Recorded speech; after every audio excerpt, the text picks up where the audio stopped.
Chapter 1. A royal red Ford F-150 Super Crew rolled through the streets of Albany, Georgia. The pickup's driver brimmed with optimism, so much that he couldn't possibly foresee the battles about to hit his hometown. "Life here is going to be good," 37-year-old Nathan Hayes told himself. After 8 years in Atlanta, Nathan had come home to Albany, 3 hours south, with his wife and 3 children. New job, new house, new start, even a new truck. Sleeves rolled up and windows rolled down, Nathan enjoyed the South Georgia sunshine.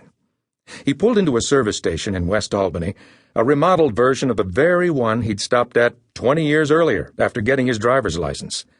He'd been nervous. It wasn't his part of town. Mostly white folks, and in those days he didn't know many. But gas had been cheap and the drive beautiful. Nathan allowed himself a long, lazy stretch. He inserted his credit card and pumped gas, humming contentedly.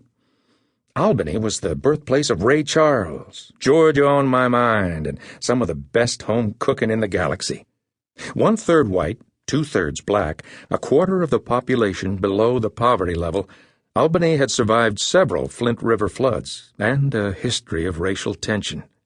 But with all its beauties and flaws, Albany was home. Nathan topped off his tank, got into his pickup, and turned the key before he remembered the carnage.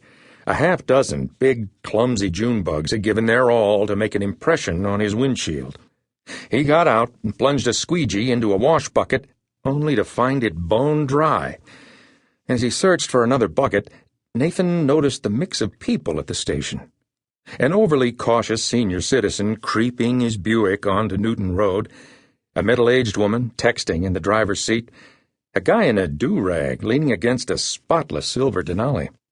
Nathan left his truck running and door open. He turned away only seconds, or so it seemed. When the door slammed, he swung around as his truck pulled away from the pump. Adrenaline surged. He ran toward the driver's side while his pickup squealed toward the street. "Hey, stop! No!" Nathan's skills from Dougherty High football kicked in. He lunged, thrust his right arm through the open window, and grabbed the steering wheel, running next to the moving pickup. "Stop the car!" Nathan yelled. "Stop the car!" The carjacker, TJ, was 28 years old and tougher than boot leather, the undisputed leader of the Gangster Nation, one of Albany's biggest gangs. "What's wrong with you, man?" TJ could bench press 410 and outweighed this dude by 60 pounds. He had no intention of giving back this ride. He accelerated onto the main road, but Nathan wouldn't let go. TJ repeatedly smacked Nathan's face with a vicious right jab, then pounded his fingers to break their grip. "You're gonna die, man! You're gonna die!" Nathan's toes screamed at him, his Mizuno running shoes no match for the asphalt. Occasionally, his right foot found the narrow running board for a little relief, only to lose it again when his head took another blow. While one hand gripped the wheel, Nathan clawed at the thief. The pickup veered right and left. Leaning back to avoid the punches, Nathan saw the oncoming traffic. TJ saw too, and he angled into it, hoping the cars would peel this fool off. First, a silver Toyota whizzed by, then a white Chevy. Each veered off to avoid the swerving truck. Nathan Hayes dangled like a Hollywood stuntman. "Let go, fool!" Finally, Nathan got a good toehold on the running board and used every remaining ounce of strength to yank the steering wheel. The truck lost control and careened off the road. Nathan rolled onto gravel and rough grass. TJ smashed into a tree, and the airbag exploded into his face, leaving it red with blood.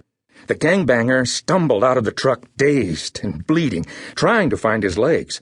TJ wanted some get-back on this dude who dared to challenge him, but he could barely negotiate a few steps without faltering. The silver Denali from the gas station screeched to a halt just a few feet from TJ. "Hurry up, man," the driver yelled. "It ain't worth it, dawg. Get in, let's go." TJ staggered into the Denali, which sped away. Stunned, Nathan pulled himself toward his vehicle. His face was red and scratched, his blue Tattersall shirt stained. His jeans were ripped, his right shoe torn open, sock bloody. An auburn-haired woman, dressed for the gym in black yoga pants, jumped out of the passenger side of a white Acadia. She ran to Nathan. "Are you okay?" Nathan ignored her, relentlessly crawling to his truck. The driver of the SUV, a blonde, was giving their location to the 911 operator. "Sir," the auburn-haired woman said, "you need to stay still." Nathan continued his crawl, disoriented but determined. "Don't worry about the car." Still moving, Nathan said, "I'm not worried about the car." He used the tire to pull himself up enough to open the back door of the pickup. An ear-piercing cry erupted from a car seat. The little boy let loose his pent-up shock at the sight of his daddy on his knees, sweaty and bleeding.